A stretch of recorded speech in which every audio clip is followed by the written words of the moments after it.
Est-ce que vous êtes surpris, vous, par ce choix fait par le Saint-Père ? Oh, incontestablement, parce que on se souvient du pape François qui disait aller aux périphéries. Monaco n'est pas une périphérie, c'est un micro-État certes, et quand on se souvient de la visite du pape François à Marseille ou en Corse, ça avait toute une autre signification. Monaco, ça a surpris tout le monde. Alors certes, c'est une monarchie catholique, mais il y a quand même un peu une forme d'énigme pour ce choix très singulier. Et en même temps, ne l'oublions pas, dans 3 semaines, il est à Alger. Oui.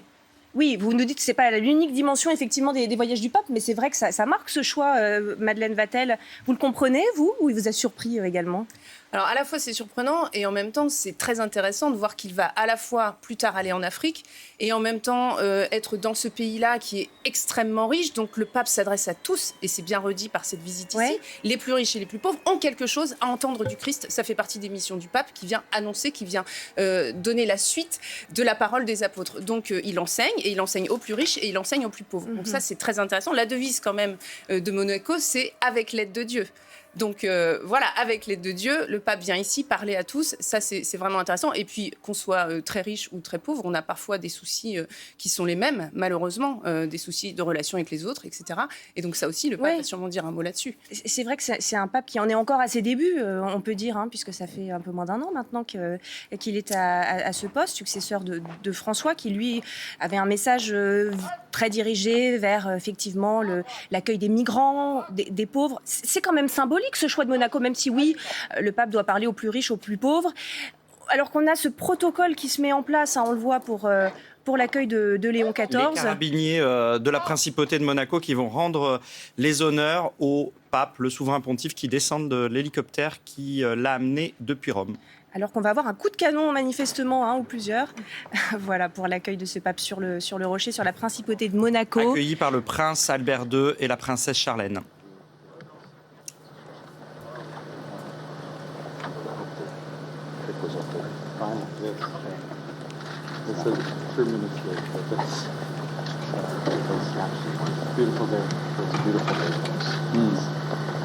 On a du mal à comprendre cette conversation, qui est bien sûr un simple accueil.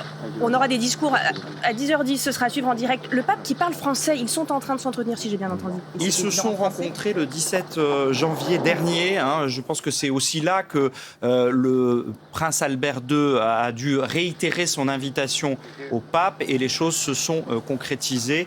Donc ils se sont entretenus lors d'une audience que le pape a accordée au souverain de Monaco.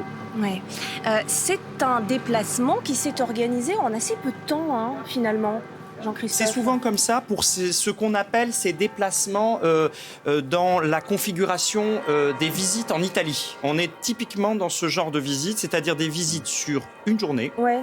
C'est le drapeau du Vatican là, qui est en train d'être hissé, oui, qui signifie que le pape est arrivé sur le territoire monégasque et là il salue les différentes autorités de la principauté. C'est vrai que quand le pape se déplace en Italie, c'est généralement sur une journée. C'est ce qui s'était passé aussi lors de son déplacement en Corse. En fait, le Vatican considère que ces territoires voisins de l'Italie peuvent se faire sur une journée et effectivement ce sont de petits territoires. Donc la visite à Ajaccio en décembre 2025 par le pape François s'était faite sur une journée. Là, on est typiquement dans la configuration à l'italienne, comme on l'appelle au Vatican, de ce déplacement qui se fait de quelques heures. Le territoire est petit, on le rappelle, c'est le deuxième plus petit État du monde, 38 000 habitants. Un peu dont 9 000 monégasques, à peu 9 près. 000 monégasques, les autres sont résidents de Monaco, et on va dire entre 20 et 30 000 catholiques. Voilà les coups de canon que vous attendiez. Et on les avait déjà eus, il y en a plusieurs. Donc c'est effectivement une visite, on l'avait dit, qui peut sembler assez surprenante. Est-ce qu'elle a un sens pour vous, Bruno Joubert ? Oui, moi je pense qu'au-delà de la dimension pastorale, religieuse, qui est évidente, et quand on parle d'une visite à l'italienne, c'est aussi ce qu'on veut dire, c'est la visite du pape dans les différents diocèses italiens ou les villes. Et là je pense qu'il y a quand même peut-être deux autres choses. D'une part la question du bassin méditerranéen qu'on continue d'explorer. Et son prédécesseur François avait entamé avec la Corse, on vient de la citer. Et Marseille donc là, aussi. Il y a une certaine Marseille, il y a une certaine logique, Barcelone qui va venir. Donc il y a une certaine logique à poursuivre ce tour pour rappeler peut-être que cette partie du monde, certes pas périphérie, mais a son importance religieuse. Il y a une deuxième chose qu'il faut souligner aussi, c'est que la principauté de Monaco est depuis longtemps, depuis le grand-père du prince actuel, engagé très fortement comme beaucoup de petits États autour du multilatéralisme. C'est une défense que les petits ont contre les grands. Et aussi en particulier la question de la protection du climat, des océans, de la biodiversité pour lesquelles Monaco a toujours œuvré. Et là, on retrouve une des thématiques qui est également pontificale, celle de la défense du bien commun, de l'environnement, du climat, etc. Ce qui nous attend à présent, c'est la cérémonie d'accueil au Palais Princier. On voit qu'ils s'y rendent. Et le prince Albert et le Saint-Père, on va s'y retrouver dans un instant, bien sûr. Mais présent aussi sur place, c'est Alban Mikosi. Bonjour à vous, Alban. On vous retrouve avec Marc Dana. Et vous êtes au milieu de cette foule qui attend la venue du pape. Alors, n'est pas venu qui voulait. Il fallait d'abord avoir l'autorisation, si j'ai bien compris. Vous avez bien compris, effectivement. Ici, on est sur la place du Palais, sur le rocher de Monaco. Et ce matin, il n'y a que des monégasques. À l'exemple, par exemple, de vous, Marie-Christine. Pourquoi c'est important d'être là aujourd'hui ? C'est très important parce que c'est quelque chose de tout à fait exceptionnel qu'on ne pourra sûrement pas revivre, nous. Et puis c'était surtout aussi pour ma petite fille, vu que Monaco, religion d'État, elle fait le catéchisme. Et donc pour elle, ça sera un très beau souvenir, je pense. Alors Lily, quel âge as-tu ? 8 ans. Tu es contente d'être là aujourd'hui ? Oui. Qu'est-ce que tu veux voir ? Le pape, tous les bons souvenirs qu'on va passer avec lui, la messe, le spectacle.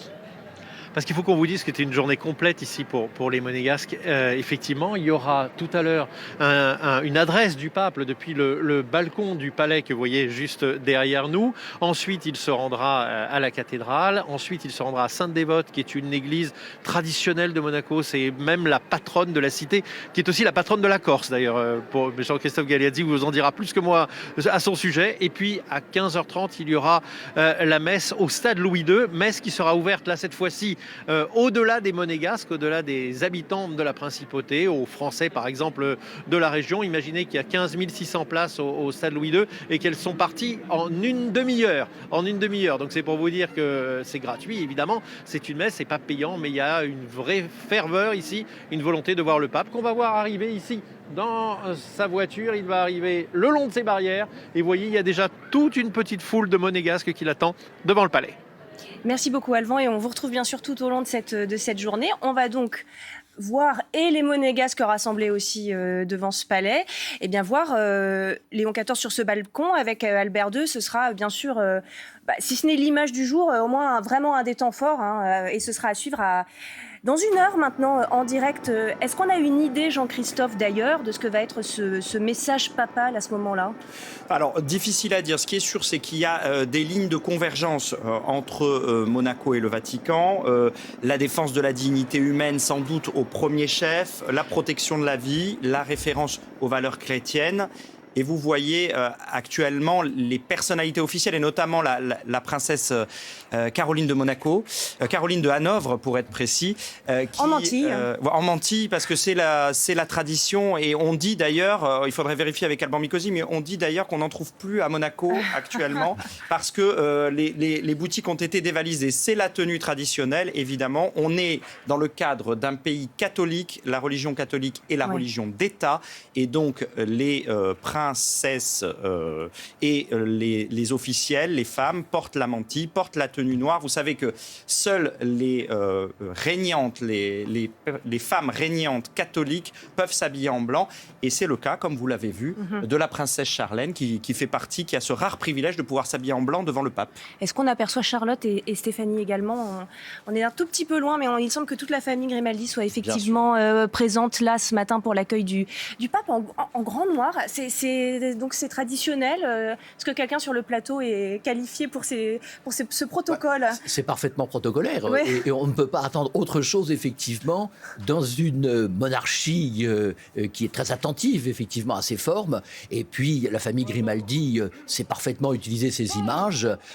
N'oubliez pas que quand le prince Régnier est mort, il est mort, et juste après Jean-Paul II, il y a eu une sorte de concurrence médiatique entre la mort de Jean-Paul II et la mort de Régnier. Alors, je ne dirais pas qu'ils tiennent là leur revanche, mais on est vraiment dans un cadre parfaitement monégasque. On regarde cette cérémonie d'accueil qui commence à l'instant dans le palais princier de Monaco.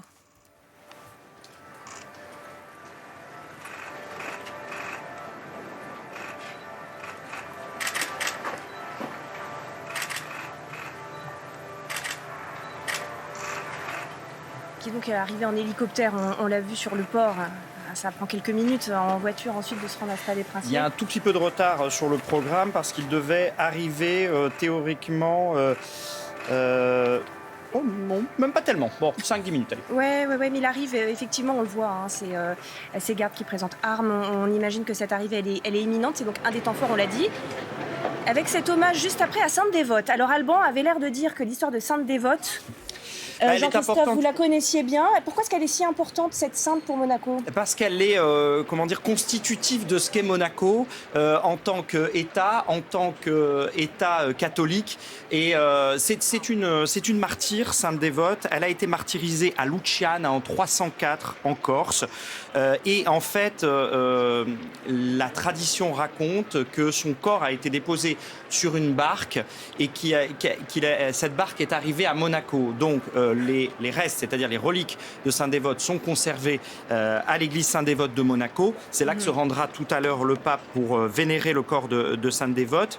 Et effectivement, c'est devenu la patronne de Monaco et la patronne de la Corse, ce qui fait un lien assez unique, ce qui fait que le prince d'ailleurs de Monaco, que ce soit le prince Régnier III ou le prince Albert II, se rend régulièrement en Corse, notamment à l'occasion des festivités de la Sainte-Dévote. Nul doute qu'il y aura aussi une délégation du diocèse d'Ajaccio qui sera présent lors de ces cérémonies, et notamment cet après-midi, lors de la messe au stade Louis II, qui sera quand même un des moments forts de la journée. On attend donc d'un instant à l'autre le pape Léon XIV qui va arriver avec Albert II. Vous le voyez, la foule les attend et l'escorte qui se montre et la voiture également. Le voici salué par cette foule. Alban nous disait exclusivement composée de monégasques. C'est un petit État, Alban, catholique. Hein, c'est le prince Régnier qui en avait décidé ainsi. Et c'est donc une particularité aussi de cette visite, Alban. Oui, bien sûr. Oui, c'était une popularité très très importante. Il faut que vous imaginiez qu'ici, sur le rocher, les gens sont arrivés à partir de 7h du matin. Pour s'installer dans les premières places, pour être au plus près du palais. Et vous voyez la voiture du prince qui vient d'arriver devant le palais. Il y a le tapis rouge qui a été étendu. Et les hommages vont être rendus par les carabiniers monégasques. Posez. Effectivement, le prince Albert et Charlène qui se mettent en place pour l'accueil de Léon XIV qui lui va donc suivre, bien évidemment, et qui va lui aussi traverser cette foule. C'est un microcosme dans lequel il se trouve aujourd'hui le pape, Bruno Joubert.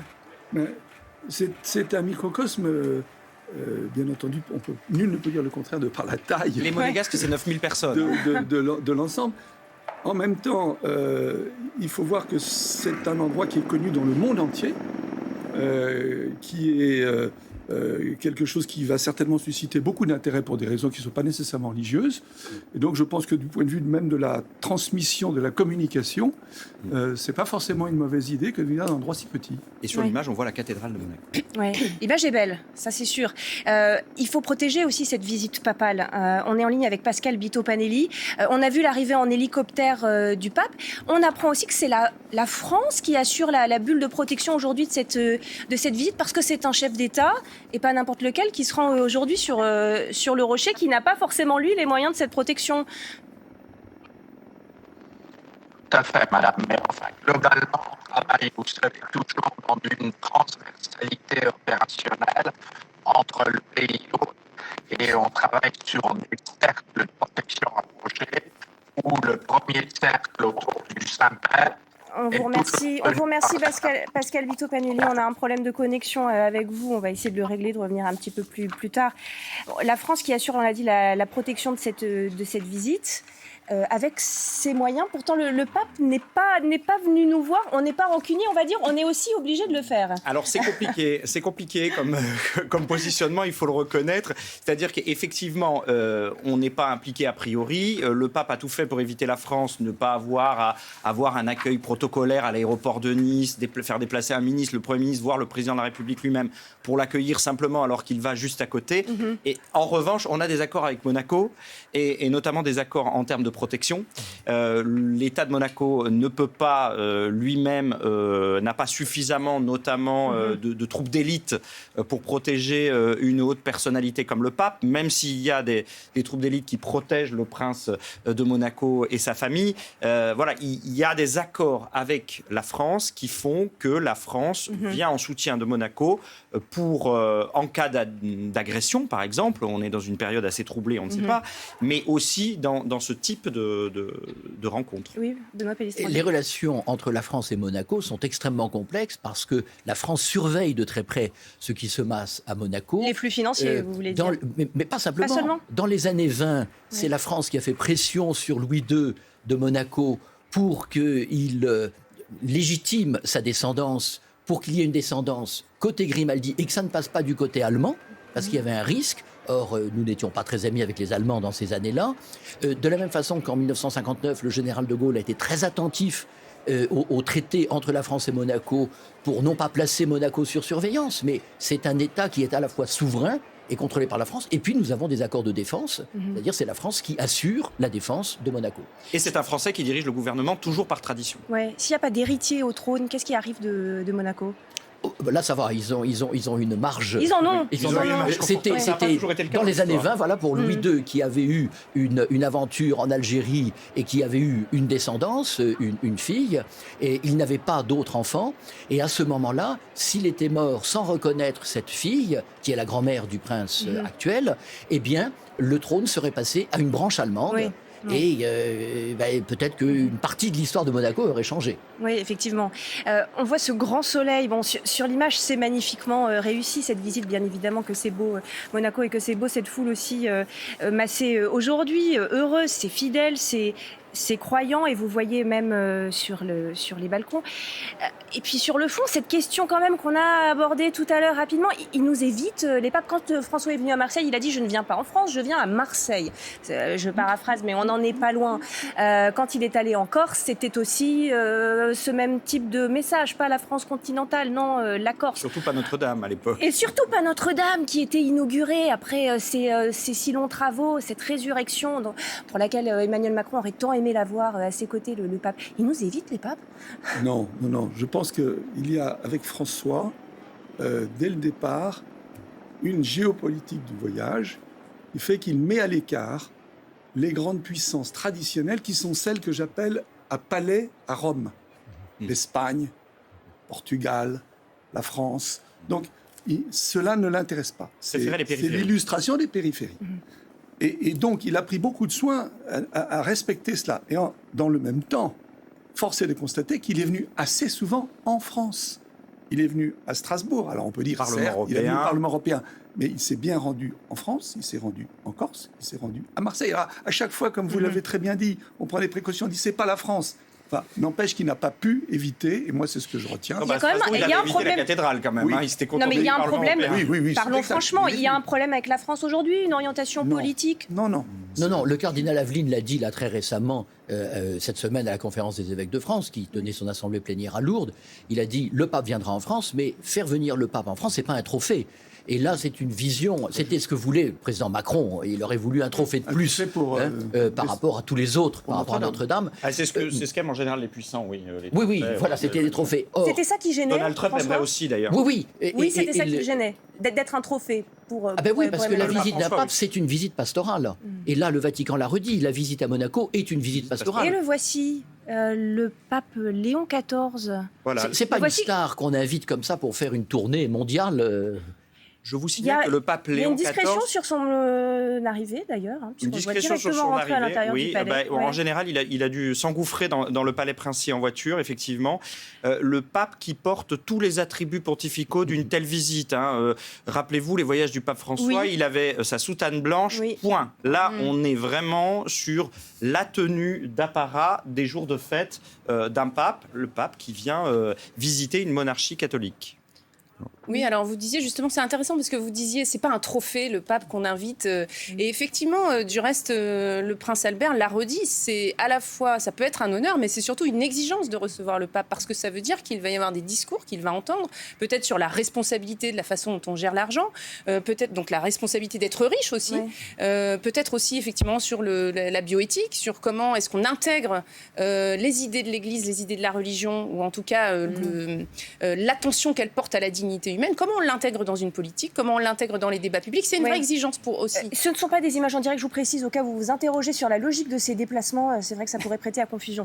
On est en train de revoir l'arrivée, la montée du pape dans son véhicule pour se rendre vers le palais principal. On en arrivait à l'éthique. Bon, est-ce que nos lois, par exemple, on peut parler de désaccords sur la loi sur la fin de vie, notamment, est-ce que ça, pour l'Église aussi, le fait de ne pas venir en France, c'était un moyen de marquer un je pense désaccord? qu'il faut imaginer aussi d'abord, le pape François est quand même venu en France à Marseille, il a été reçu par le président de la République. Le président de la République s'était aussi rendu à la messe au stade Vélodrome. Donc il faut un peu nuancer cette idée. Alors le pape François, il avait à l'époque été assez critique sur certaines lois, rien à voir avec les lois de bioéthique. Il avait été assez critique sur l'accueil des migrants, par exemple. À l'époque, rappelez-vous, le ministre de l'Intérieur était Gérald Darmanin, et on se souvient qu'il avait quand même tensé les politiques, d'ailleurs pas que les Français, mais en l'occurrence, ils étaient là devant lui.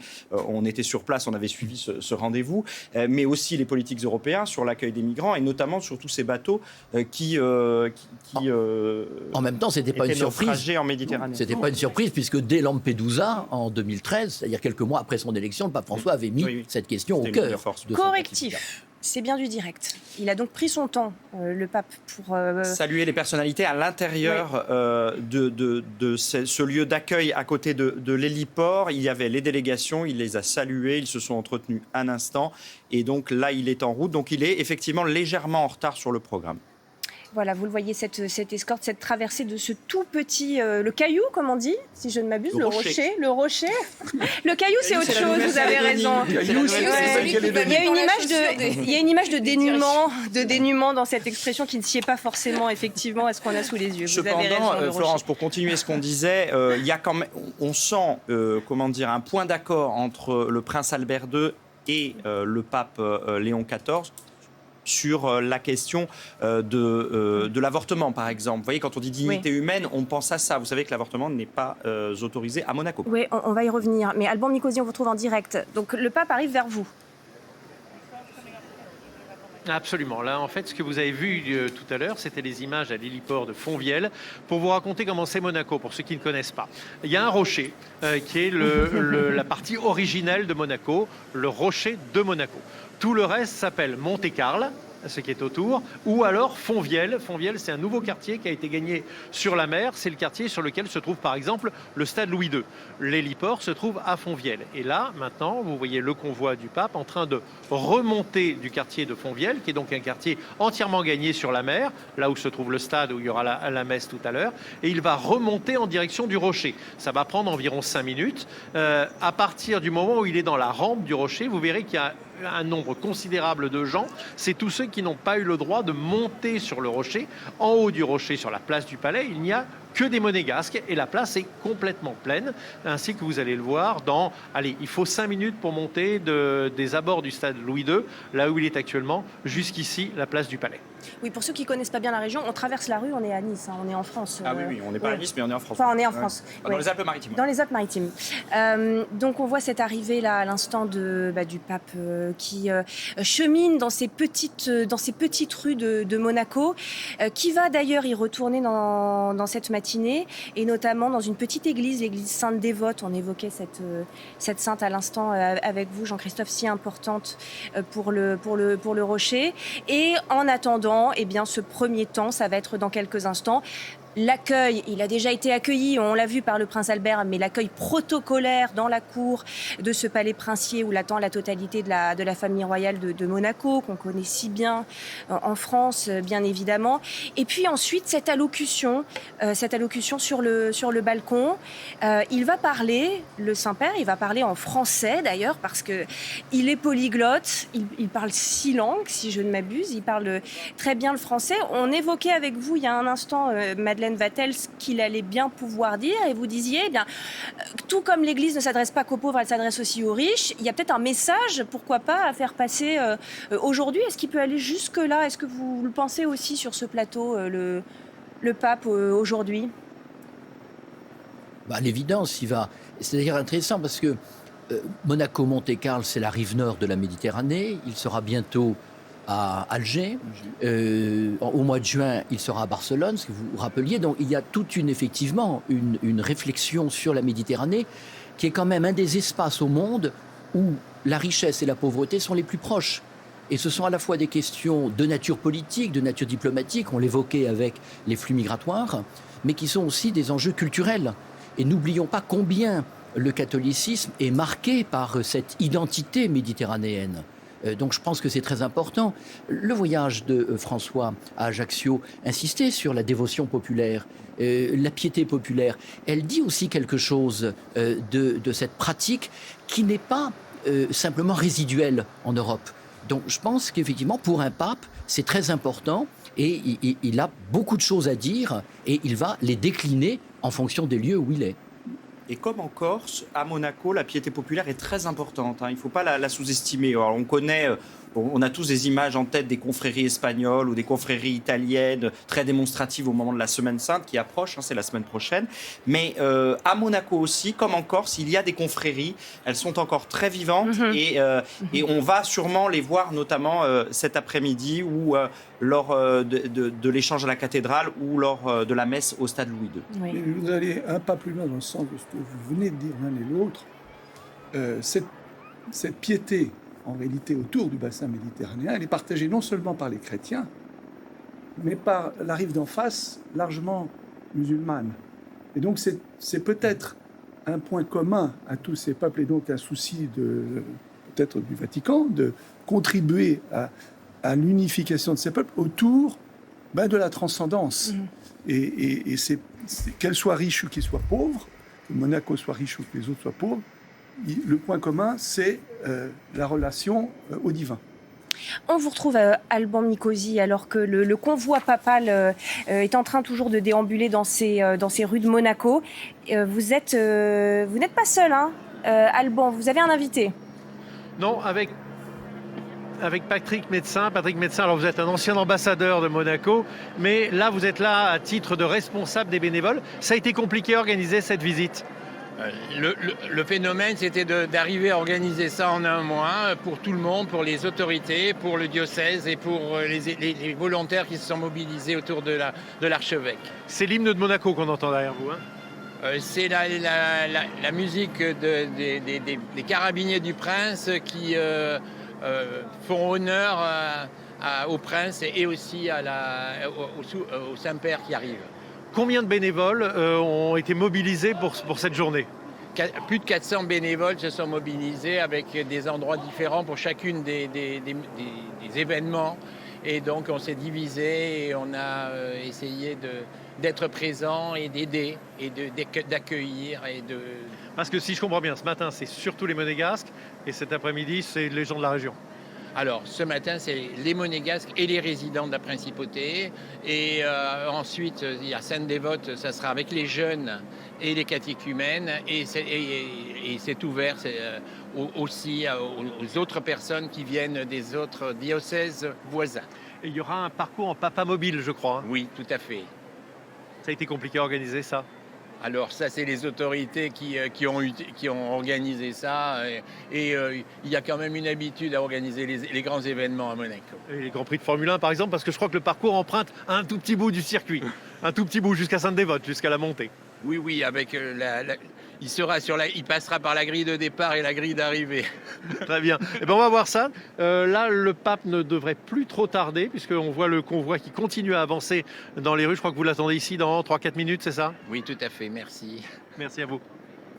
Et oui, pas en Ferrari le pape, hein, mais pas en papa mobile non plus. Elle est où la papa mobile? Alors, à l'heure actuelle, elle n'est pas là. Quand il se déplace comme ça dans son parcours de transport, il n'utilise pas la papa mobile. Pas dit qu'elle ne soit pas présente cet après-midi pour aller jusqu'au stade Louis II, parce que en général, il y a quand même un bain de foule. Alors à Monaco, il y a moins de 40 000 habitants, mais enfin, il y a des gens qui vont venir des diocèses à côté de ce qu'on appelle la province ecclésiastique de Marseille, notamment les voisins du diocèse de Nice. Vous savez, je fais un parallèle volontiers avec le football.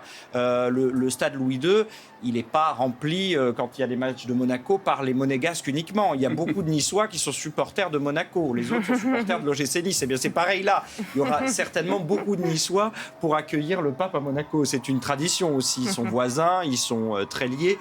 Voilà, ça se fait forcément. Après, vous remarquerez qu'on n'a plus la Fiat blanche Alors la Fiat 500, utilisait le pape François. Oui. Ça, c'est fini. J'avais un souvenir de cette arrivée assez humble, effectivement, et assez symbolique du pape François arrivé en Fiat 500. Bon, c'est l'une des différences entre ces deux papes. On revient à un style quand même plus ancien de papoter. Oui, plus traditionnel. Ouais. C'est une rupture discrète, je crois, celle-là avec François. Ouais. Parce que pour le reste, sur le magistère, il y a peut-être moins de ruptures qu'on ne le dit, notamment dans le plan diplomatique. Mais là, on voit bien que le retour aux vêtements, aux appartements pontificaux, ce qu'on remarque là sur les véhicules, tout ça veut dire que probablement pour Léon XIV, il ne souhaite pas faire de ces éléments-là des éléments de communication comme son prédécesseur le faisait. Et il revient à une tradition qui est aussi une manière d'apaiser au sein de l'Église, puisqu'il y avait beaucoup de tensions autour de ça. C'est pas la peine de continuer de jouer de ces symboles-là.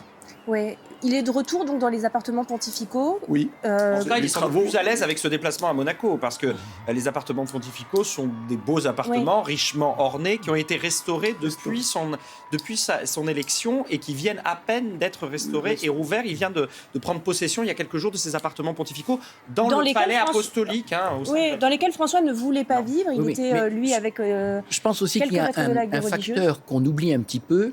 Ne l'oublions pas, François est élu juste après un événement historique majeur qui est la renonciation de Benoît XVI. Et donc on était dans une situation tout à fait inédite où il n'y avait pas deux papes, mais il y avait un pape émérite. Et je pense qu'il y avait aussi, alors comme l'a rappelé Bruno Joubert, le fait que François avait fait de cette simplicité un élément de sa communication, mais je pense qu'il y avait aussi une forme de tuilage assez compliqué à faire avec une figure tutélaire qui... Benoît XVI était là, c'était pas simplement le cardinal Ratzinger. Pardonnez-moi, il arrive. Est-ce qu'on peut monter un peu le son? On entend qu'il y a des exclamations. Alban, c'est très animé autour de vous parce que les fidèles viennent et les monégasques viennent d'apercevoir la voiture du pape, si je comprends bien. Elle est là, on le voit. C'est tout le convoi qui est en train de monter à vitesse très lente. Et voilà la voiture du pape. Je vous laisse écouter la clameur qui est montée des milliers de Monégasques qui sont maintenant sur la place. Vous avez vu qu'à côté du pape, il y avait le cardinal Mamberti qui vient du Vatican et qui est un des cardinaux français de la Curie. Et vous voyez ici maintenant les véhicules de police. Et puis vous voyez sur le plan large que la voiture du pape est en train de traverser la place sous les applaudissements, sous les vivailles avec les drapeaux monégasques et du Vatican. Le pape qui va maintenant être accueilli au palais princier par la famille Grimaldi, par la famille régnante ici à Monaco. Et il y a un vrai enthousiasme, je peux vous dire, et puis beaucoup de sourires autour de nous. Il y a beaucoup de monde. Alors, je ne suis pas une spécialiste du comptage de foule. On parlait de 9000 monégasques. Bon, il y a 40 000 habitants à Monaco. Oui, mais les 9000 monégasques, ils ont l'autorisation d'être sur la place. On nous dit... Les autres, on ouvre après. On nous dit 6000 personnes. Donc, Monaco est là. Ouais, Monaco est là. Bon, 6000 sur la place, c'est impressionnant. Peut-être qu'ils ont été aussi invités à venir donner l'accueil qui se méritait au pape. Enfin, c'est quand même un événement sur le rocher. C'est une première historique quasiment, enfin dans l'histoire moderne. C'est bien ça, Madeleine. Oui, 700 ans d'amitié aussi. Ouais. entre Monaco et puis le pape. Donc c'est important. Et puis on imagine aussi que du fait que ce soit une religion d'État, les enfants à l'école ont tous une instruction religieuse, sont tous sensibilisés à minima à ce qui se passe. Parce qu'on le redit, il y a bien une liberté de culte, mais en revanche, il y a un apprentissage aussi de ce qu'est la religion, des différents principes sur lesquels elle repose, et de ce qu'est la foi. Donc finalement, on peut imaginer aussi que dans le peuple, il y a une attention à minima pour ce qui se passe. Je me tourne vers mon spécialiste du protocole, alors je vous ai désigné ainsi, vous m'appelez Listrandi, mais Charlène, elle est en blanc, contrairement... Princesse catholique régnante, et donc elle a ce privilège d'être en blanc. Nous le verrons en Espagne, la reine Laetitia recevra le pape en blanc. C'est un privilège assez rare. Hein. Très rare, oui. La reine d'Angleterre ne pouvait pas être en blanc devant, elle était en noir comme chef de l'église anglicane. Mais en revanche, vous l'avez vu, la princesse Stéphanie, la princesse Caroline, elles sont en noir parce qu'elles ne sont pas régnantes. Oui, ça réduit beaucoup le club des... Sachant qu'il y a beaucoup de monarchies en Europe qui ne sont pas des monarchies catholiques. Il y a la reine Mathilde de Belgique qui peut être en blanc. Voilà, petite révérence de on s'arrête Charlène. Vite. Petite révérence avec les enfants du couple princier. Qui font leur petit salut également. Et ce moment, donc... je vous avais interrompu, Madeleine, mais on le disait, historique, parce que une première depuis des siècles. Oui, parce qu'en fait, on raconte qu'effectivement, le dernier pape, c'est parce que juste simplement, il était passé d'un pays à l'autre et qu'il a traversé, mais voilà, c'était plutôt... Mais sinon, il n'y en a jamais vraiment eu. Et sinon, il n'y en a jamais vraiment eu. Donc, effectivement, c'est majeur, là, de recevoir ce pape. Et c'est intéressant aussi de voir que le pape se rend dans des pays qui sont en paix, qui sont sans conflit, puisqu'avant, il est allé en Turquie. On écoute, c'est l'hymne de Monaco, alors on écoute un moment.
Et vous venez donc d'entendre successivement la marche pontificale et l'hymne de Monaco. Et voilà les deux hommes côte à côte, le prince Albert.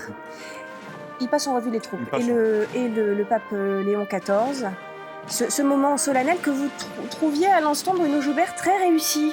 Sur le plan de la photographie, je trouve que évidemment le cadre magnifique de ce palais, le côté vraiment soigné, léché de l'image, ces troupes si bien alignées. Il y a un petit côté, alors pardonnez-moi, je vais faire tomber l'enthousiasme, c'est un petit côté un peu opérette, et qui est malheureusement le risque d'un voyage comme celui-ci à Monaco, c'est que c'est à la fois magnifique, on comprend le sens que ça peut avoir, mais ça va exister jusqu'à la fin de cette visite qu'on ne perçoive que cette dimension un peu papier glacé. Décorum, quoi. Papier glacé, décorum. C'est le propre de Monaco aussi qui joue sur cette image. Et Monaco, c'est une image, ce sont des images. Par 2 sections des Carabiniers du Prince, une section des sapeurs-pompiers, l'étendard de son Altesse Sérénissime le Prince Souverain et sa garde, accompagnée par l'orchestre des Carabiniers du Prince. L'ensemble des troupes était sous le commandement du colonel Tony Varro, commandant supérieur de la force publique. C'était...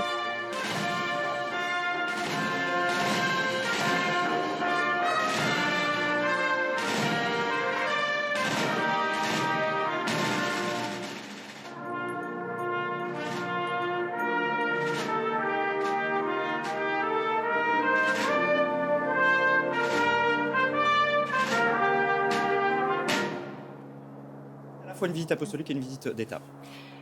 Voilà, donc vous venez de voir ce moment protocolaire, hein, vraiment. C'est d'ailleurs cette cérémonie d'accueil qui va toucher à sa fin. Avoir un petit entretien, me semble-t-il, entre les deux hommes qui ont des choses en commun, d'ailleurs, on va le détailler. Avant cette allocution également, un pape qui passe en revue les troupes de l'État qu'il reçoit. C'est classique, on imaginerait ça en France ? Oui. Oui. On l'a vu, oui, quand le pape. Alors, c'est vrai que. C'est un chef d'État. Hein. Jean-Paul II avait des symboles. Quand il arrivait et qu'il descendait de l'avion, la première chose qu'il faisait, c'est qu'il s'agenouillait pour baiser la terre du pays qui l'accueillait. Mais comme c'est un chef d'État, effectivement, il y a tout le protocole à l'aéroport d'accueil. Et de ce côté-là, la France a toujours très bien fait les choses, que ce soit pour les 7 voyages pontificaux de Jean-Paul II pendant son pontificat, ou le voyage de Benoît XVI en 2008 à Paris.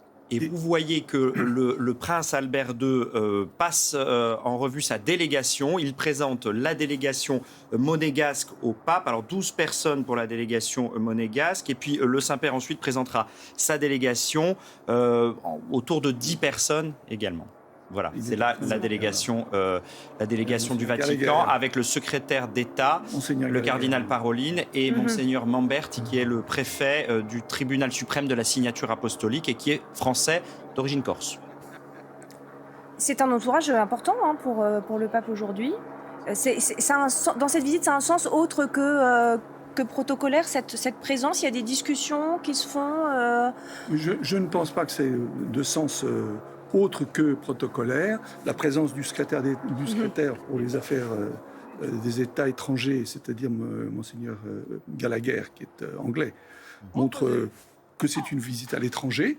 La présence de Monseigneur du cardinal Mamberti montre qu'il y a un geste, on parlait de Méditerranée, de France, à l'égard de notre pays. Donc c'est plus de la démonstration. Le contenu des entretiens n'a pas besoin d'un entourage aussi fort. Et on qu'il y a un lien spirituel, Florence, parce que le cardinal Mamberti est très attaché à Sainte Dévote, forcément. Oui, en plus. Forcément. On les voit rentrer dans le palais princier, Charlène Albert et le pape Léon XIV, ainsi que les 2 jumeaux, Jacques et Gabriella, qui ont 11 ans et qui ont donc participé à cet accueil du pape. Habitués, on l'imagine, à ces moments de protocole, ces 2 jumeaux. Alban, vous avez des précisions à nous apporter ? Oui, il y a un petit sens politique quand même derrière tout ça. D'abord, ce sont les 2 plus petits États de la planète, vous l'avez dit au tout début, mais sachez que à la représentation à l'ONU, Monaco a un siège, le Vatican n'en a pas. Le Vatican est un État observateur. Mais très souvent, le Vatican fait passer des messages par la représentation de Monaco. C'est un grand classique de la diplomatie. Donc oui, il y a des messages qui passent, notamment par le cardinal Parolin, dont c'est le rôle. Au Vatican, c'est le secrétaire d'État, autant dire le ministre des Affaires étrangères du pape. Il était déjà là en poste avec le pape François et il a été confirmé par le pape Léon XIV. Donc oui, il y a des intérêts communs, notamment alors dans la lutte en faveur d'un environnement mieux maîtrisé, notamment autour de la Méditerranée, mais également sur un certain nombre d'interventions que le pape va demander sur le partage des richesses. Alors on va voir ce qui va se dire, on va voir s'il y a vraiment ça débouchera sur quelque chose, c'est pas certain. Mais en tout cas, oui, il y a des discussions sur des sujets qui sont des sujets d'actualité, qui sont des sujets que souvent ensuite Monaco va porter auprès des instances internationales comme l'ONU. Eh bien, merci pour ces précisions, Alban. Alors qu'à l'instant, on les voit à l'image, le pape Léon XIV et le prince Albert sont à l'intérieur du palais. Petite présentation du palais princier dont bénéficie visite privée du palais pour le pape Léon XIV. On attend donc, on le disait, cette allocution au balcon, ça ce sera dans quelques instants, avec peut-être un message, bon qui sait, peut-être pas une annonce sur la taxation des hauts revenus, mais quel type de message pourrait adresser le pape? On se posait la question, on va avoir la réponse dans quelques instants. La particularité aussi de tout cela, et on l'a dit, et vous le voyez dans cette fluidité des échanges, eh bien c'est que le pape Léon XIV, qui on ne l'a pas encore rappelé, pour ceux qui nous regardent et qui l'auraient oublié, est américain. Il est polyglotte, il parle extrêmement bien français. Est-ce qu'il va y avoir un message fort? Il y a eu pour l'instant, on va dire, alors je ne sais pas si on peut parler d'effacement, Jean-Christophe et vous autres autour du plateau, mais peut-être un petit peu des prises de position un peu moins marquantes que celles de François.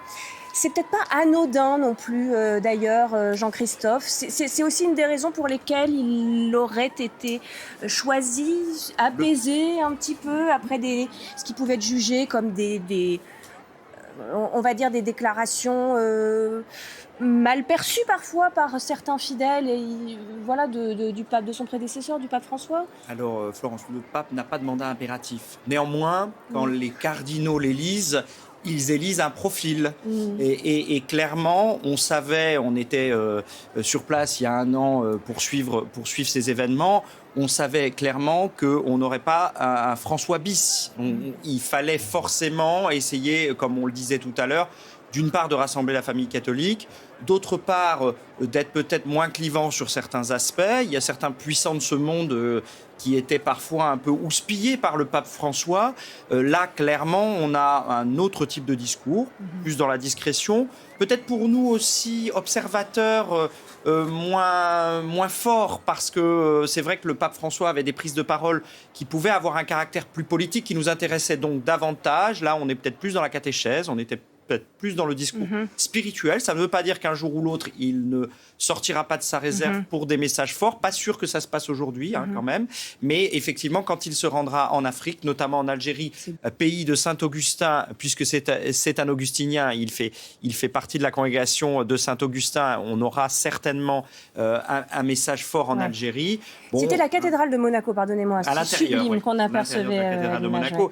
Il y a forcément un changement qui était voulu par les cardinaux quand ils ont choisi ce profil, incontestablement. Et néanmoins, j'apporterai une petite nuance, c'est que finalement, dans cet État où la religion, le catholicisme est religion d'État, il y a peut-être un côté un petit peu institutionnel, un petit peu crispé autour de la religion. Et je ne serais pas étonnée que le pape, justement, à l'occasion de la rencontre avec les catéchumènes, réveille un petit peu l'État sur l'élan missionnaire. C'est-à-dire de dire la religion ne gouverne pas la foi, elle est là pour l'animer et pour la transmettre. Et donc, je ne serais pas étonnée qu'ils viennent un petit peu secouer justement ces jeunes catéchumènes qui sont arrivés non pas par le clergé, mais qui sont arrivés par leurs amis, parce qu'ils ont découvert ou à travers la Bible. Et donc, ça peut être aussi un discours qui va peut-être justement réveiller l'institution. Je ne serais pas étonnée. Comme en France, il y a un boom des catéchumènes cette année à Monaco, plus 80%. Alors, on est sur des tout petits chiffres, donc le pourcentage peut paraître très important, mais c'est vrai qu'il y a aussi des gens qui viennent habiter Monaco, qui n'ont pas forcément reçu cette culture et cet héritage catholique et qui rejoignent la religion catholique ensuite, peut-être à la faveur des témoignages de l'église monégasque. Il y a un côté figé, on a l'impression que vous êtes en train de nous dire dans cette église et à Monaco et dans cette c'est une institution, foi. Monaco aussi, donc il y a forcément un petit côté figé. Ouais. Il y a un côté bon élève, on pourrait dire aussi. On est dans une monarchie dont le catholicisme est la religion d'État. L'avortement est interdit, sauf cas de force majeure, pour résumer à peu près. Sinon, il est pénalisé encore. Sur le papier, il y a tout pour plaire, en fait, au pape.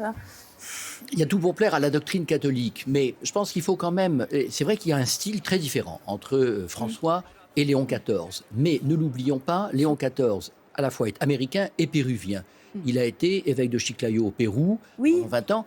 Et là, on a découvert le poids de l'Amérique latine et de l'Amérique. Il y a vraiment un déplacement géopolitique majeur qui s'est opéré à la faveur de l'élection d'abord du cardinal Bergoglio et ensuite du cardinal Prévost. Et je crois vraiment que nous découvrons... Alors pour nous, Européens, ça nous fait mal parce on était le cœur battant et historique du catholicisme. Et là, nous découvrons, eh bien, c'est ce que disait François, et c'est pour ça que ça n'a pas plu du tout en Europe, que nous étions devenus une grand-mère un peu stérile. Alors, ne nous trompons pas, les différences de style ne supposent pas une inflexion dans la ligne. Et sur le plan magistériel, le pape Léon met ses pas dans ceux du pape François. Et par ailleurs, quand on regarde aussi un certain nombre de nominations, et notamment la nomination de l'archevêque de New York, le nouvel archevêque de New York, là, on est complètement dans la ligne du pape François. Et il a nommé clairement un évêque anti-Trump.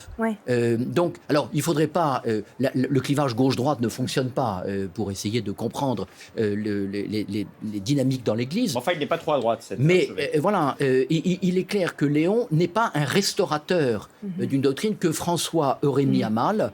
Il est un continuateur avec son style, avec sa personnalité, avec son identité religieuse. Comme l'a rappelé Jean-Christophe, c'est un augustinien, c'est pas un jésuite, c'est un américano-péruvien, c'est pas un argentin. Enfin voilà, il y a plein de choses qui permettent de décliner des personnalités différentes. Et justement, cette personnalité du pape et son inclinaison, alors vous dites le clivage gauche-droite un peu difficile peut-être à conserver pour parler d'un pape. Qu'en pense une journaliste de gauche? Vous êtes justement avec Bernadette Sauvaget de Libération, Alban Mikosi. Absolument, Bernadette Sauvaget, vous êtes habituée des voyages du pape. C'est quand même très inattendu de voir un pape qui professe la charité, la pauvreté, dans une principauté de riches. Oui, effectivement, tout le monde, y compris ici et y compris dans les autorités religieuses de Monaco, tout le monde se pose encore la question, mais pourquoi Et alors pourquoi? Est-ce que vous avez un début de réponse? Alors, je crois qu'il faudra écouter les discours qui vont être prononcés tout au long de la journée. Effectivement, il y a ce côté, c'est un micro-État, alors que les grandes puissances aujourd'hui, et on pense aux États-Unis, sont en train de faire des démonstrations de puissance et de toute puissance et de force.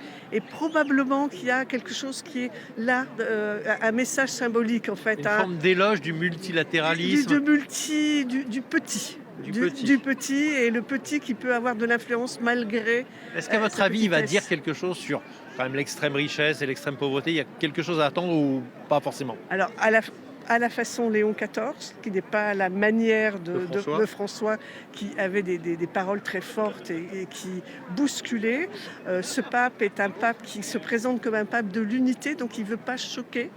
Donc il va dire probablement que l'Église, c'est pour tout le monde, et y compris les riches. Enfin, je crois qu'il est dans cette démarche-là d'unité, d'inclure tout le monde. D'inclure, alors l'inclusion mais totale, mais en même temps dire, votre richesse, il faut en faire quelque chose, et on n'attasse pas l'argent, mais on s'en sert pour faire du bien. C'est probablement ce qu'il faut attendre au cours de cette journée. On va l'écouter attentivement. Merci Bernadette. Juste un mot, j'écoutais, c'était très intéressant vos débats en plateau, pour vous donner une idée des gestes symboliques qu'il peut faire, Léon XIV. C'est pas François, ça c'est clair, mais il fait des gestes symboliques. Il a été invité par Donald Trump, le président américain, le 4 juillet prochain, pour une grande fête, la plus grande fête de l'histoire des États-Unis. Il a répondu non merci, j'irai à Lampedusa le même jour.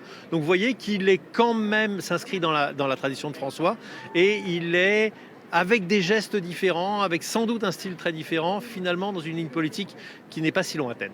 Ah bah oui, effectivement, voyage à Lampedusa qui fait écho à celui de François en 2013. Premier voyage du pape, c'était pour Lampedusa, cette île qui accueille les migrants. Et effectivement, c'est un message pour Donald Trump. On imagine bien que le pape Léon XIV n'est pas franchement sur la ligne Trump. Oui, on peut faire passer des messages politiques sans déclaration tonitruante, qui peuvent être jugés d'ailleurs par certains parfois contre-productifs, et puis d'autant plus de la part d'un pape. L'inclusion des riches, c'était intéressant ce que nous disait cette journaliste de Libération.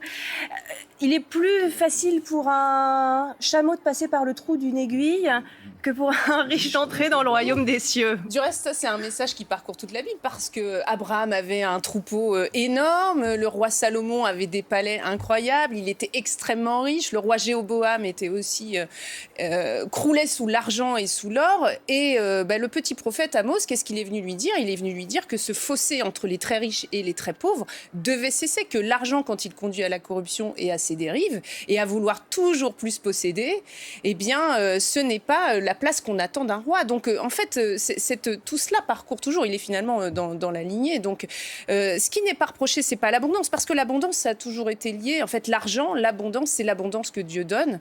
Dans la Bible, on voit bien, il y a l'argent et les enfants. Ce sont deux bénédictions de Dieu. Le problème, c'est le partage. Alors, quand à Monaco, on vient se domicilier pour éviter d'avoir à payer des impôts, on n'est pas vraiment dans le partage. C'est le don et c'est le manque. Donc, il n'y a pas de manque. Il pourrait y avoir un message évangélique du pape Léon XIV aujourd'hui. Est-ce qu'il ira jusque-là ? On verra. Est-ce qu'il ira jusque-là ? Mais c'est son rôle. En réalité, s'il poursuit sur la ligne des prophètes, c'est quand même son rôle de rappeler que l'argent, il n'est pas pour soi-même, il n'est pas une possession, il n'est pas une fin. Donc, mais il paraît qu'il y a une générosité quand même justement de ces grands princes et d'Albert. Et des fondations. Il y a toujours eu une tradition de solidarité chez la famille Grimaldi. Ça, c'est un fait. On ne peut pas nier ça.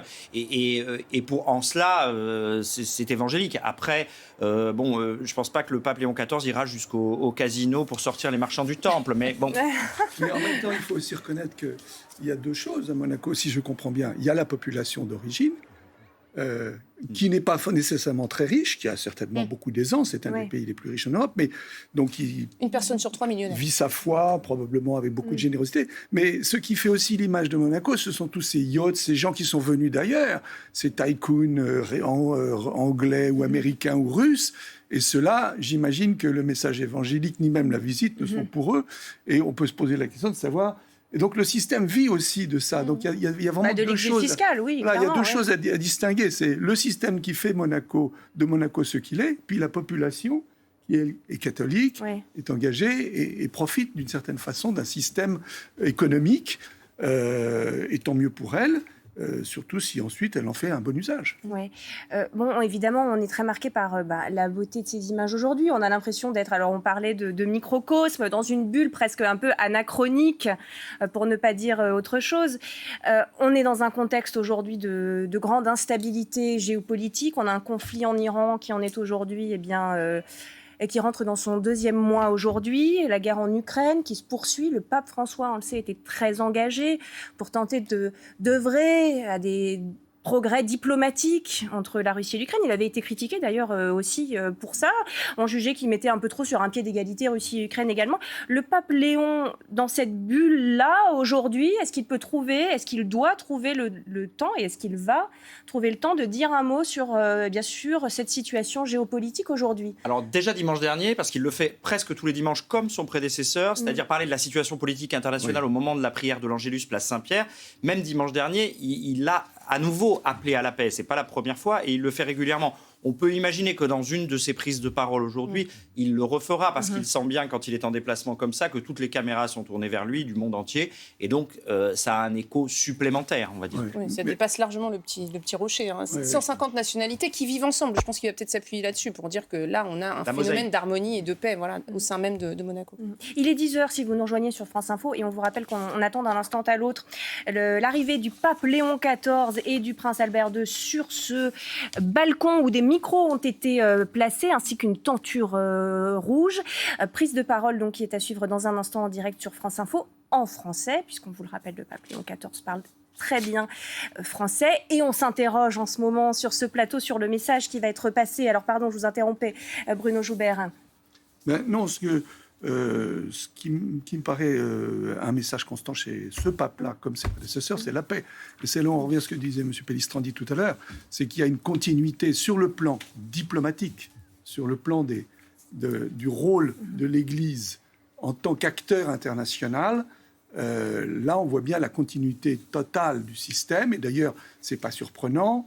la curie, le secrétaire d'État, les grands principes du magistère, le multilatéralisme, la paix, le bien commun, tout ça se poursuit. Et donc, en effet, Monaco est aussi une occasion, dans les circonstances que nous vivons actuellement de guerre et de crise, un moment pour le dire. Tous les termes que vous employez peuvent s'employer et pour le Saint-Siège et pour Monaco, pour le coup, qui utilisent le soft power, parce que ce sont des États microscopiques, avec peut-être une plus grande puissance de la diplomatie, évidemment, du Vatican, en raison de tous les prêtres et religieux et religieuses disséminés à travers le monde. Mais il n'empêche qu'il y a un soft power et c'est qui met au service notamment de la dignité humaine, notamment de l'aide aux plus pauvres, notamment de l'environnement. Alors peut-être moins avec ce pape-là qu'avec le précédent, mais en tous les cas, on sait que c'est un sujet de prédilection du prince Albert II.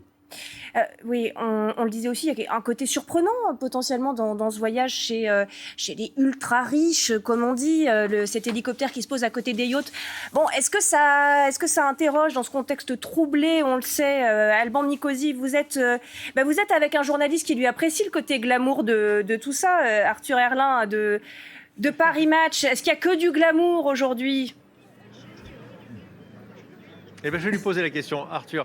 Paris Match, c'est un titre plein de belles images, de glamour. Est-ce qu'il y a du glamour ici aujourd'hui? Est-ce que vous avez de quoi faire de belles photos? Ah bah oui, parce que c'est une première déjà. Donc on a un pape qui arrive à Monaco en hélicoptère, en habit. En plus, on l'a vu très élégant, l'étole, rien n'a été oublié. Un peu à la manière de Benoît XVI. On voit qu'il a la classe américaine aussi. Il s'entend très bien avec le prince. Il parle la même langue. En anglais d'ailleurs. Il parle en anglais, il parle en américain, même avec l'accent. C'est sans doute une manière pour eux de trouver une symbiose. Et on l'a vu à l'intérieur du palais. Il parle, il plaisante, il y a déjà des sourires. Il y a du glamour, ça c'est certain. Bon, alors de belles images, d'accord, mais est-ce qu'il y a quand même un peu de fond ou est-ce que c'est surtout de l'image?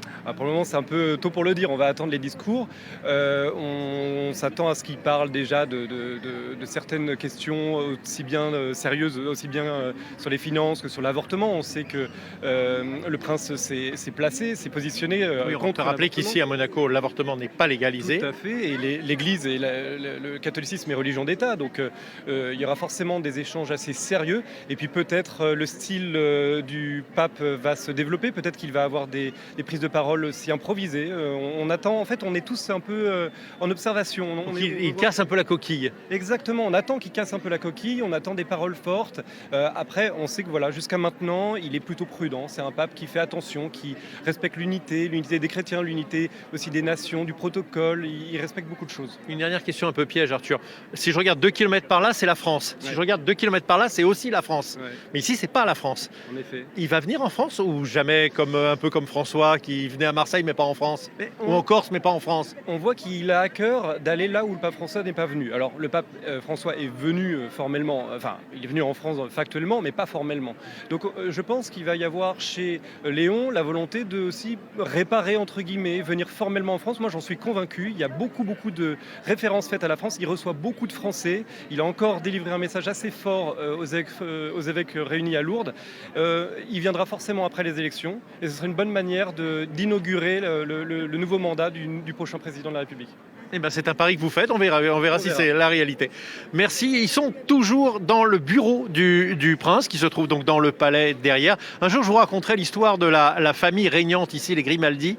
C'est parce qu'un homme s'est déguisé en moine, il s'appelait François au XIVe siècle, et c'est lui qui a pris le pouvoir sur le rocher au nom de la dynastie. Il venait de Gênes, et en réalité, ils avaient usurpé quelque part l'habit d'un religieux. Ça s'appelle François Malizia, donc il y a sa statue ici à l'entrée du palais, d'ailleurs sur la place. Et en fait, ce palais qui est de style divers, il a été construit au fur et à mesure des années, rappelle que les Grimaldi ont toujours vécu ici depuis que François dit la Malice a donc pris le pouvoir ici. C'était au XIIe ou XIIIe siècle, je vais vérifier. Merci beaucoup Alban, vous nous racontez très bien cette histoire de façon succincte, mais si on a plus de temps, on promet, on revient vous voir pour avoir tous les détails. Vous êtes avec Marc Dana qu'on remercie également et bien évidemment nos remerciements à Arthur Herlin également pour sa perspective sur cette visite somptueuse, trop somptueuse diront peut-être certains dans ce contexte de crise mondiale, de guerre, de conflit, et s'il y avait justement à faire passer un message depuis ce rocher, c'est ce qu'on va voir dans un instant, dans 5 minutes minutes maintenant, le pape doit apparaître au balcon du palais princier pour s'exprimer. Oui, Jean-Christophe ? Ils sont en train de parler. Alors l'entretien a été prévu pour durer 15 minutes. Je vous précise aussi ce que nous dit le protocole. C'est un entretien qui devait se tenir en anglais. Voilà, par respect. Alors c'est étonnant parce qu'on passe l'émission à dire qu'il parle bien français et en fait en réalité on apprend qu'il parle anglais Je parle sous le contrôle de l'ambassadeur, mais j'imagine que c'est une question de respect aussi. La langue maternelle du pape, c'est l'anglais. Le prince Albert est complètement bilingue. La langue maternelle aussi. Oui, voilà, puisque sa mère était américaine, et ça leur fait un lien. Ça leur fait un lien qu'on n'a pas encore évoqué. Mais Grace Kelly était américaine, et le prince Albert, avant le décès de sa mère, a grandi en parlant anglais avec sa mère. Et je ne sais pas si vous vous souvenez, mais au moment où justement le pape a été élu, tout le monde a cherché un peu quel était son lien dans sa région, en France et à Monaco. Ils l'ont fait aussi, et ils ont trouvé, on a reçu un invité sur RCF Notre-Dame, et ils ont trouvé au XVIIIe siècle une des arrière-grand-tantes qui s'est mariée avec le pianiste du prince Antoine à l'époque, et qui donc, ça fera partie des cadeaux, c'est qu'ils ont été recherchés dans les archives des notaires, des paroisses, les archives plus générales pour retrouver justement des actes qui démontrent qu'il y a un lien entre le pape et Monaco, et voilà, ça fera partie des petits cadeaux qu'il recevra tout à l'heure. Oui, amusant, tout à l'heure, parce qu'il y a effectivement un échange de cadeaux juste après la rencontre qu'on devrait pouvoir voir. Oui, ce qui est assez traditionnel dans une visite entre deux chefs d'État, d'ailleurs, entre deux chefs d'État. On apercevait le fauteuil blanc du pape il y a un instant. Alors, j'ai pas bien identifié l'endroit où c'était. Est-ce que, Jean-Christophe, on a une idée du moment où ce fauteuil s'insère dans cette journée de visite? Bon, on va le découvrir, on va le voir tous ensemble dans un instant. Alors que les monégasques, on le disait, il y a quand même une foule assez importante qui est massée et qui attend aussi, comme nous, d'entendre ces mots du pape. Dans un instant, le pape qui a, alors puisqu'on parlait des origines américaines, évidemment, par sa mère, Grace Kelly, du prince Albert, le pape qui lui-même a des origines multiples, et y compris européennes, hein, on l'avait rappelé, Léon XIV au moment de son élection. Il s'appelle Prévost. Il s'appelle Prévost, y compris française. On se souvient de ça? Oui, on a retrouvé des ancêtres en Normandie. Mais je crois vraiment l'élément important, c'est effectivement, tout le monde connaît, justement grâce à Grace Kelly, qui a médiatisé Monaco. Je veux dire, c'est quand même Grace Kelly et Régnier qui ont inventé le Monaco actuel. Et c'est vrai que c'est une tribune. Là, l'avantage de cette visite, c'est que le pape va pouvoir dire un certain nombre de choses, parce que ça va être relayé, ne serait-ce que parce que c'est à Monaco. Il aurait fait cette même visite à Vaduz au Liechtenstein. Est-ce que France Info serait passé en édition spéciale? Je ne suis pas sûr. C'est autre chose. Voilà, c'est autre Est-ce chose. que le Liechtenstein, avec Monaco quand même. Bien entendu. Est-ce que c'est aussi glamour que la famille princière de Monaco? Plus austère, mais d'un autre côté, c'est un paradis fiscal. Je veux dire, ça fait partie de ces. Je ne sais pas, il a peut-être prévu de faire un tour des paradis fiscaux. De la finance mondiale. Mais à l'évidence, Monaco, c'est une tribune, c'est une façade. Et donc, de ce côté-là, le pape va surfer un peu sur cet élément. Et ça, je crois vous êtes en train de nous dire qu'il n'est pas contre un petit peu de glamour. On parlait avec Paris Match il y a un instant, ça peut faire du bien aussi. Non, mais on est dans un monde d'images. Je vous vois tiquer un tout petit peu, Madeleine. Non, l'image fait partie totalement.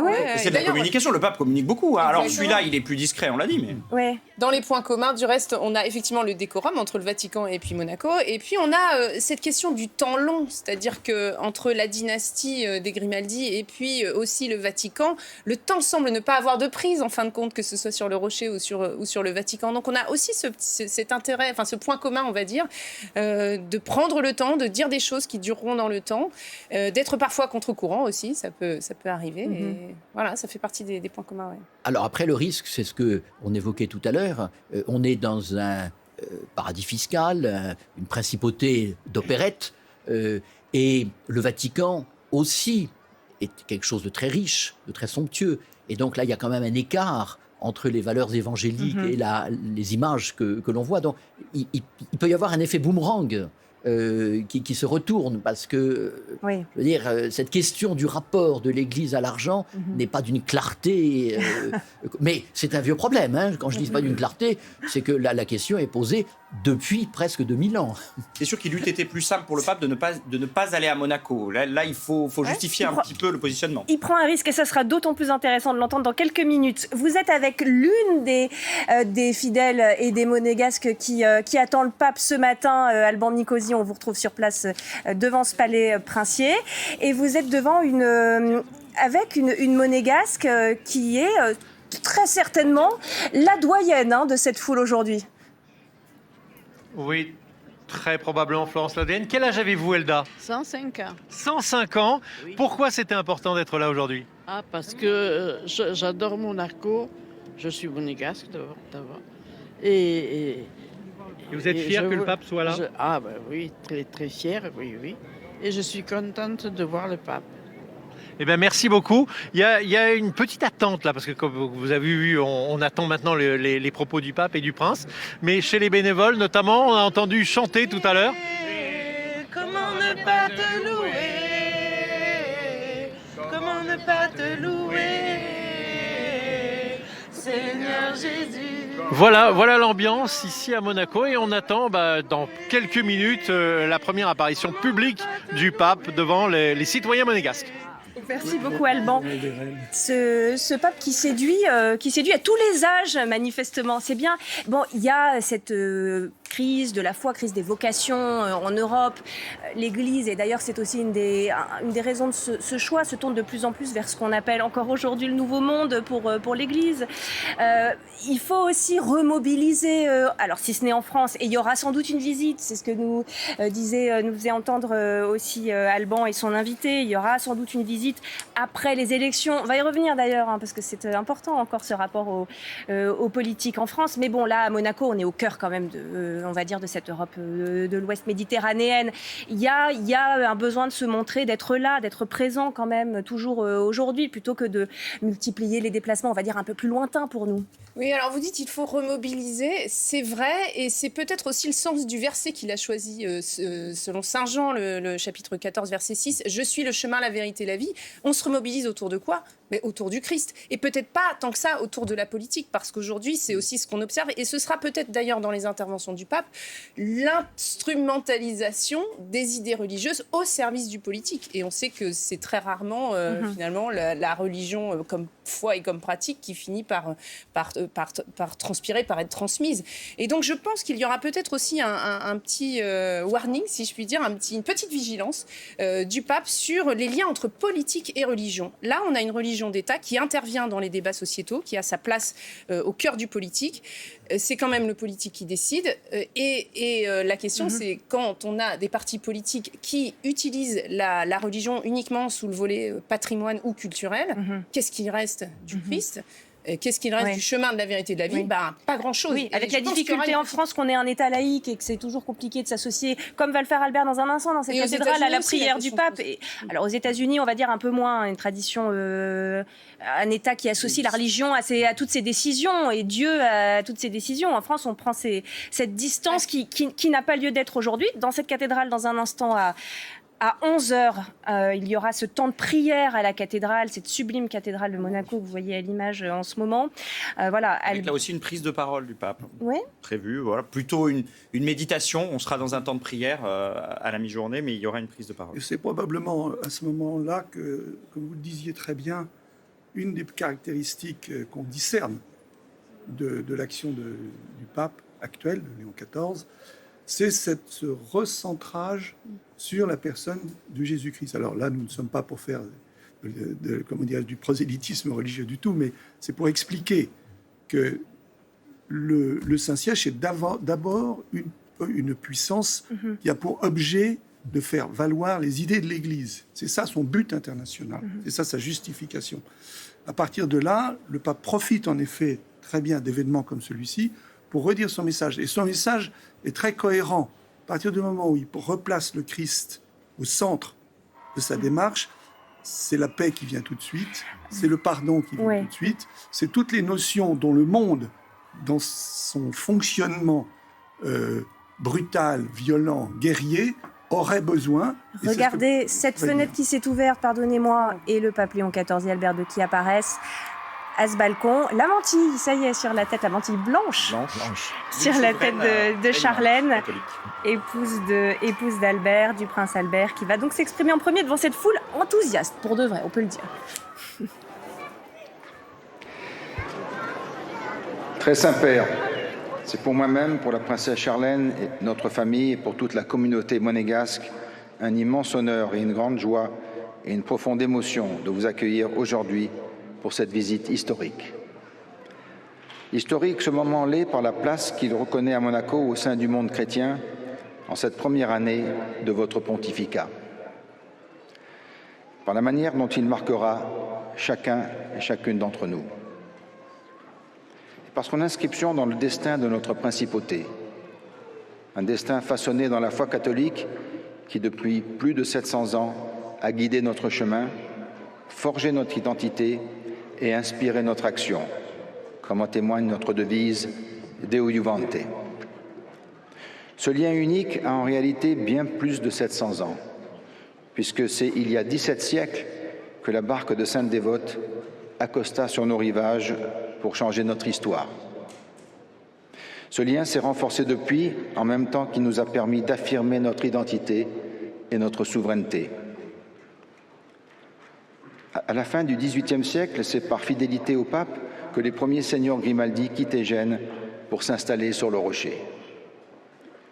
Au début du XVIe siècle, la souveraineté monégasque était reconnue par une bulle du pape Clément VII, en même temps que par les deux puissances voisines, la France et l'empire de Charles Quint. À la fin du XIXe siècle, grâce au pape Léon XIII, naissait le diocèse de Monaco et avec lui l'autonomie religieuse de la principauté.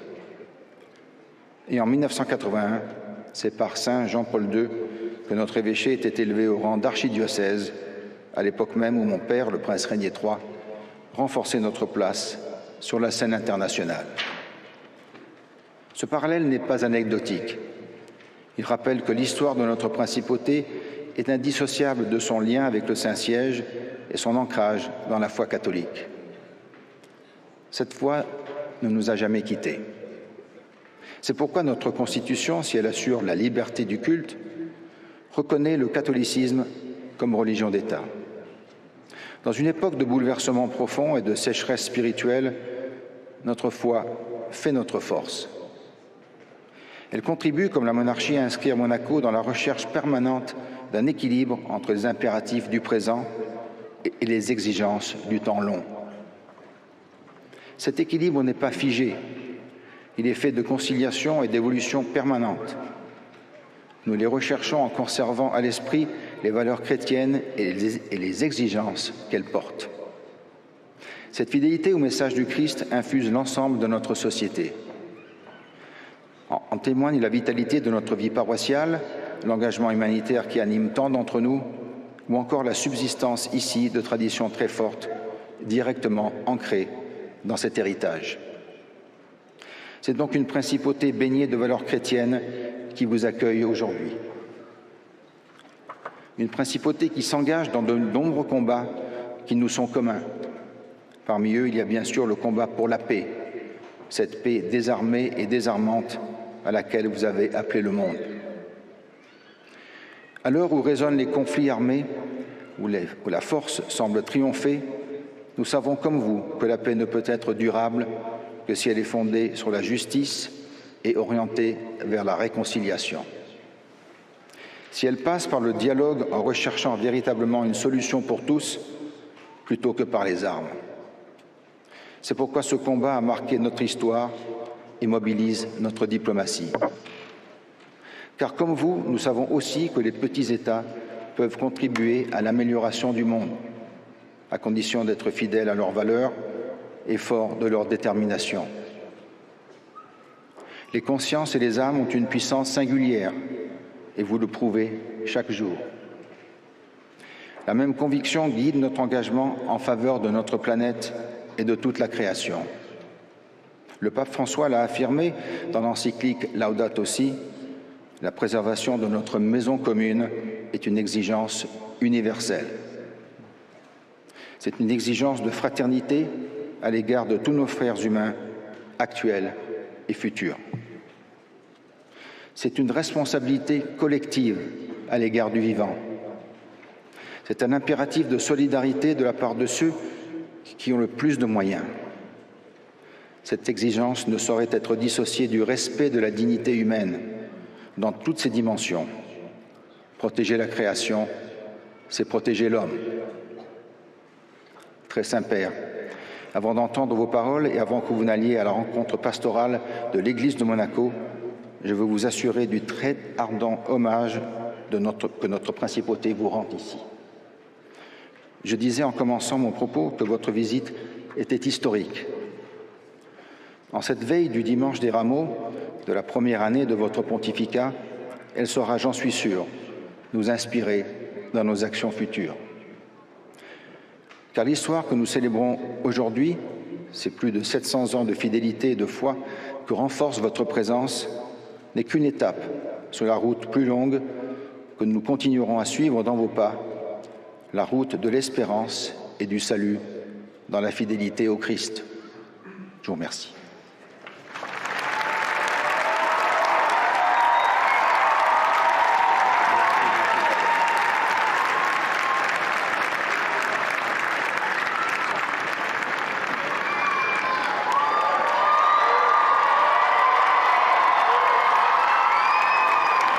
Merci, merci.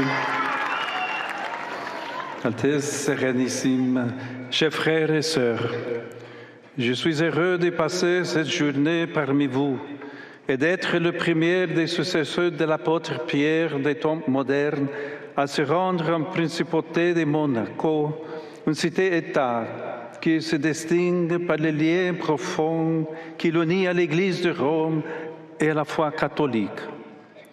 Situé au bord de la Méditerranée et entouré par des pays fondateurs de l'unité européenne, votre terre trouve dans son indépendance une vocation à la rencontre et à la promotion de l'amitié sociale.